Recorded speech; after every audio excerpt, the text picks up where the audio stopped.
Hello everyone, it's Seth, probably better known as Saffron Olive, and it's time for another daily dose of Phyrexia All Will Be One spoilers. So today, we wrap up week 1 of spoiler season. We're about halfway through official spoiler season, and we have some really interesting stuff to talk about. It's a heavy artifact day, some really interesting and sweet artifacts, which means we should probably jump right into it. Start talking spicy new Phyrexia All Will Be One cards. Before we do, a couple of quick reminders. Number 1, if you need any of these cards, you can snag them from our awesome sponsor Card Kingdom over at cardkingdom.com/MTGGoldfish. And number 2, to keep up on all the latest spoilers throughout the day, you should head on over to MTGpreviews.com. Anyway, let's talk awesome new Phyrexia All Will Be One cards. Next up, we got a new take on Ratchet Bomb in the Filigree Sylex. So Filigree Sylex, 2-mana legendary artifact, tap it, put an oil counter on it, tap it, sack it, destroy each non-land permanent with mana value equal to the number of oil counters on it, and then tap it, remove 10 oil counters from not just the Sylex itself, but from among any permanents you control and sacrifice it, and you deal 10 damage to any target. So Filigree Sylex, essentially a Ratchet Bomb. The downside is it's legendary, but the upside is if you get a bunch of oil counters on things, you can actually turn it into an explosive singularity. 10 damage to any target is pretty powerful. So Ratchet Bomb is a pretty effective card. It still sees a bit of play all the way back to Modern, where it's especially effective against token decks or other decks with a bunch of cheap permanents. If your opponent plays a bunch of tokens, you just play this for 2 mana, sack it right away, wipe them all out, or you can tick it up a little bit. So I think Filigree Sylex, it's mostly just going to be a Ratchet Bomb with the drawback of being legendary, although in very specific decks, it is possible to turn it into an explosive singularity. So I think this card should see some play in Standard, if not in the main deck, at least in the sideboard.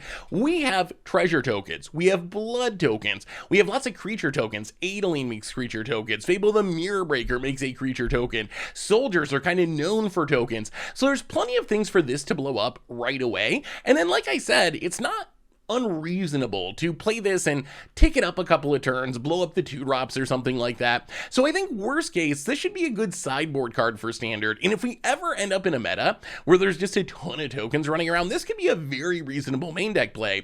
And then Filigree Sylex, it also has a chance to show up in older formats. The question is there enough upside to play this over Ratchet Bomb? And the answer is probably yes. Ratchet Bomb is most commonly like a 1-of sideboard card, really good against Urza's Saga constructs is one of its main uses, also used in Karn decks as a tutor target from the sideboard. So since you're mostly playing Ratchet Bomb as a 1-of anyway, playing the Filigree Sylex, even though it's legendary, not really much of a downside. If you're only playing 1 copy, legendary doesn't really matter.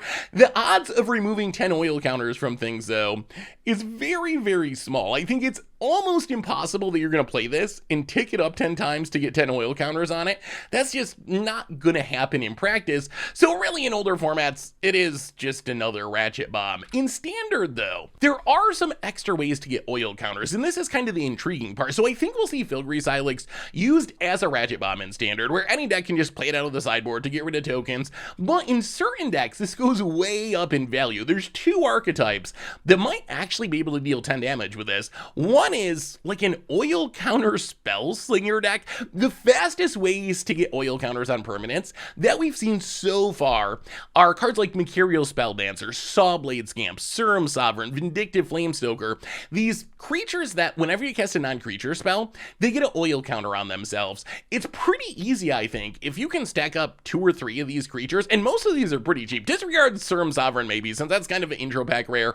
The rest of these cards are pretty cheap. You can get them down early in the game and just cast your Consider, sling your spells, and kind of rush to having 10 oil counters on your permanents at lightning speed, and then all of a sudden the Filigree Sylex is essentially a 2-mana 10 damage burn spell, which is ridiculous. Plus remember, all these cards trigger on non-creature permanents, not just instants or sorceries, which means playing the Filigree Sylex itself is going to add oil counters to your creature. So I could see some sort of very strange, is it prowess Filigree Sylex burn deck, The other option is just try to proliferate it to speed up the process. Proliferate works well with this regardless, even if you're not trying to get 10 oil counters, but you can take and play Filigree Sylex, tap it one time, and then if you're bloated contaminatoring or Verosking or experimental auguring, you can just proliferate additional counters onto it and maybe get up to 10. The other nice thing about the proliferate plan is you can use this just to blow up bigger permanents. Like you play your Sylex, you tap it once, proliferate up to 4 counters, and then blow up a Shieldred or something. So Filigree Sylex, I like this card quite a bit. I think its floor is a legendary Ratchet Bomb, which is a pretty high floor because Ratchet Bomb's a good card. And then in the right deck, this can be one of the most ridiculous burn spells we've ever seen. We also got, speaking of 2 mana artifacts, Tablet of Completion. So Tablet of Completion, 2 mana artifact, tap it, put an oil counter on it, tap it, add a colorless mana, activate it only if tablet has 2 or more oil counters on it, pay 1, tap it, draw a card, activate it only if Tablet of Completion has 5 or more oil counters on it. So this is our latest twist on a standard legal 2 mana rock. Probably compares the most to like maybe Spell Satchel. These are all the 2 mana rocks that are legal going back to Pioneer, so in the last like 10 years or something. And none of them are very good. Wizards just doesn't print 2 mana rocks into standard anymore. I think there's an argument that Tablet of Completion is the best of these cards, but still when you think about how this plays, let's say best case scenario, you play it on turn number 2. You can tap it to add a counter to it. On turn number 3, you tap it to add a counter to it.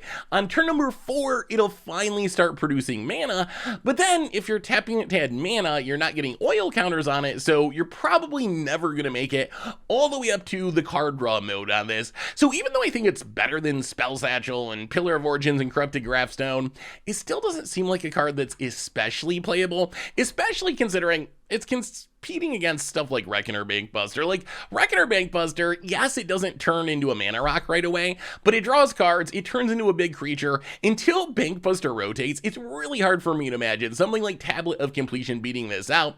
That said, there are shenanigans here. Probably the most powerful thing you can do with this card is play in a Proliferate deck. In Proliferate, this actually becomes kind of interesting. Go back to what we were talking about before. Turn 2 Tablet, you tap it to get an oil counter, and then turn 3, you can Volt Charge, or Staff of Completion, or Experimental Augury, proliferate the second counter on Tablet, and then you actually have a functional 2 mana rock. So in a Proliferate deck, or some other deck that can move around oil counters, I could see this being an option and actually pretty powerful. And in a dedicated Proliferate deck, you're going to get to those 5 counters eventually and start drawing cards with it. I would also consider playing Tablet in Commander, but only in some sort of Proliferate deck that can add counters to it. Playing it fairly, it's going to be horrible, but I'm a huge believer in Mind Stone.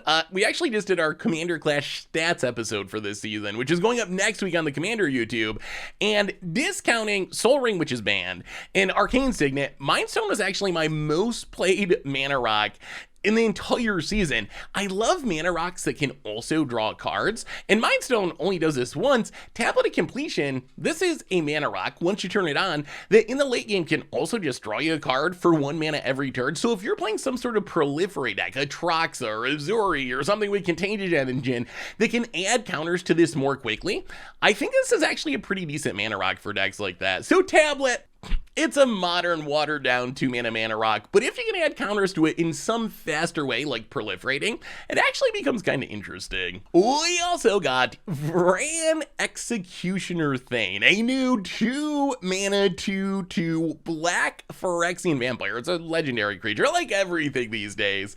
And it says, whenever 1 or more other creatures you control dies, each opponent loses 2 life, you gain 2 life. This ability triggers only once each turn. So Vraan, sadly, seems like a pretty bad card to me. It's trying to be a Blood Artist, but the real power of Blood Artist is triggering it a bunch of times. A Blood Artist that only triggers once each turn, even for double the drain, just isn't very exciting to me. So I think that any combo potential that you would get out of a Blood Artist effect is just missing with Vraan. So Vraan, it's going to have to be a fair card, essentially. Even if you want a Blood Artist as your commander, I thought at first maybe that was the upside, but I think Ellis Ilkor is just a better Blood Artist as your commander, so it's not even very good there, because Ellis you can combo with, and you're in 2 colors, so it's not good as a Blood Artist in 60 card formats. It's not good as a Blood Artist in Commander. The one thing that gives me pause before I completely trash this card and say it's horrible is Morbid Opportunist. Morbid Opportunist, when it first came out and had that once per turn restriction, I was like, I think that kills the card. I think it's probably bad, but Morbid Opportunist, at least in Commander, has proven itself to be a pretty effective option for drawing cards. Maybe not the best option, but it's good enough that you can play it, and it has that same restriction.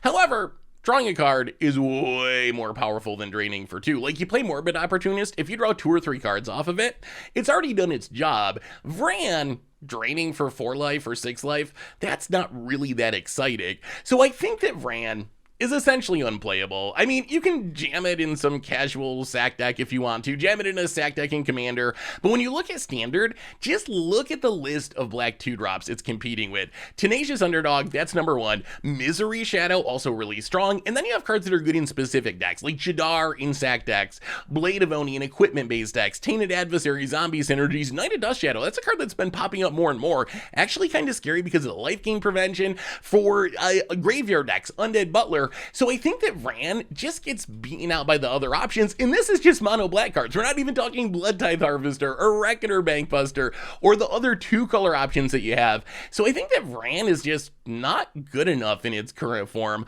Like I said, if you want to play in a semi-powerful sack deck, it's perfectly fine. If you love the card, that's great. But as far as actually seeing competitive play, or a card I would be interested in building around in Commander, the once per turn restriction really does kind of kill this one for me.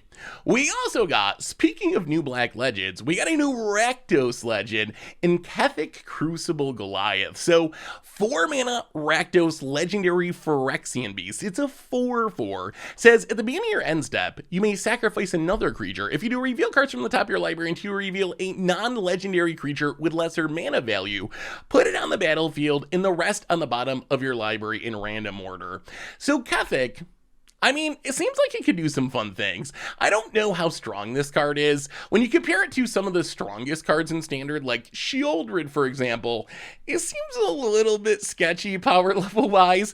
That said, I mean, if you're sacking stuff with death triggers, like the Dragon Cycle, the Spirit Dragons from Kamigawa, there's a lot of value here. Imagine having like a AO on the battlefield, and then Kethek and sack the AO and get its triggers and get another non-legendary creature from your deck for free. There is a nice little value engine I could see developing. Also works really well with a couple of mechanics that are supported in Standard, which is Blitz and also Unearth. So Blitz and Unearth give you creatures, but they get exiled on your end step. Kethek is a good way to get some extra value out of those creatures before they go away forever. So let's say you blitz a Workshop Warchief. Before it is going to sacrifice itself, you can stack your triggers properly and sacrifice it to Kethek instead of to its Blitz ability, and then you get the Kethek trigger and get another creature. Same with Unearth. You unearth your Cityscape Leveler, smash your opponent, destroy one of their things, end step before Cityscape Leveler actually exiles, sack it to your Kethek, get another creature to replace it. So there are some sweet synergies with Blitz, with Unearth, with death triggers. Could also head towards like a sack and steal kind of deck where you like use Pact Betrayal or Siblings Rivalry or Standard Legal Threatens to yoink your opponent's creatures, hit your opponent with them, then sack the creature forever and get another one to replace it. So there are cool synergies and ways to build around this card. At the same time, as I mentioned a little bit before, power level wise, to me it seems more like a fun card than something that's actually going to compete with the top end of the format, like the Sheoldreds of the world, the Lord Windgraces of the world, the Sorin the Mirthlesses of the world. I think that Kethek is just like a tier below those cards. It's got worse stats. Its ability, while it's fine, is kind of random, and you got to sacrifice stuff. If you don't have anything you want to sacrifice, it doesn't do anything. So I think it's a step below there. It's also probably possible to build a deck that you get a specific creature with this, because Kethek only finds non-legendary creatures. If your deck is all legends and you only play like a single Thassa's Oracle is the only non-legendary creature in your deck, you know that when you sacrifice something, you're gonna get the Thassa's Oracle. Seems like a lot of work, and I'm not sure what the payoff would be, especially in Commander. You got color identity issues where you couldn't actually play Thassa's Oracle, so I'm not sure what the payoff would be for putting in all this deck building work, but it is worth keeping in mind that you can kind of build your deck to work around the randomness. In Commander, You could play it as your commander, I guess, for fun. It does seem like just kind of an interesting commander. Probably more likely, though, to play it in the 99 of maybe sack decks like Jury. Also, the same tricks as standard. If you have like a Blitz deck like Henzi Toolbox Torian Commander, then this is a really nice addition because it helps power up Blitz, helps power up Unearth. So Kethek, I like the card. I think this is kind of mid-tier power level, but it does seem fun. It's a good way to interact with death triggers, get some extra value out of your Unearth creatures. So a really cool design, even if I don't really expect it to take off as a top-tier card in Standard. We also got a new Masticore in Argentum Masticore. So Argentum Masticore, 5 mana, 5/5 artifact creature. It's a Phyrexia Masticore. It has first strike and protection from multicolored. And it says, at the beginning of your upkeep, sacrifice it unless you discard a card. When you discard a card this way, destroy target non-land permanent an opponent controls with mana value less than or equal to the mana value of the discarded card. And I gotta say, Argentum Masticore, I actually really like this card. 5 mana, 5/5 first strike with a not super useful but semi-useful protection. That's a nice rate. And then it has the same drawback as we've seen in past Masticores, like OG Masticore, the best creature of its era 20 years ago, but the same drawback of having to discard a card to keep it around. But Argentum Masticore kind of turns that into an upside, because as you're discarding cards, you're not just going down a card in hand, which kind of hurts. You're actually discarding that card to blow up one of your opponent's things, which is really powerful. If this stays on the battlefield, it's repeatable removal. Every single turn you discard a card, you blow something up, and you got a bit of a control over it. You can discard something cheap to blow up something cheap on your opponent's side. You can discard something huge to blow up something huge. So I think Argentum Masticore actually maybe has a chance to show up in Standard. One of the things I like about it is it actually tangles with Shieldred Apocalypse. Because it has first strike, this shuts down Shieldred even through Shieldred's Death Touch, which is pretty nice, and then you can always discard a card to maybe blow up Shieldred on your next turn. The protection from multicolor is kind of funny. It's one of two things. My first thought when I saw it is, wow, Wizards was really scared of Streets of New Capenna and thought that that set was going to be like the best set in Standard, but that hasn't really happened. We talked about this before when we were talking about Zenith Chronicler. There's really not that many multicolor cards being played in our current Standard. Blood Tithe Harvester is obviously one of the big ones, but really it's not like we're dominated by multicolor decks. So I feel like Wizards maybe was planning for Streets of New Capenna to be even better than it ended up being, and this is a hate card with a protection that doesn't really do much currently. The other possibility is we're getting more busted multicolor stuff in the future, and a set or 2 or 3 from now, we're going to be like, oh my god, protection from multicolor is absurd, this card is a staple, it's amazing. So we're going to have to wait and see. Like Zenith Chronicler, right now protection from multicolor is kind of fringe, but it could end up being super relevant in the future. The thing that really sold me on this card is looking at it as a colorless removal spell. Like, the Mindstone of Weakstone is a pretty powerful card because it's a removal spell that any deck can play because it's colorless. Argentum Masticore kind of is the same thing. Any color of deck can play this, and it's a little slower than Mindstone and Weakstone. You gotta wait until your next upkeep to discard a card and blow something up, but this is going to be able to blow something up every single turn it sits on the battlefield. Plus, you get a pretty reasonable body out of it too as a 5/5 first striker. I could see this especially being good in decks that can take advantage of getting things in the graveyard. Would I just jam this in any generic deck?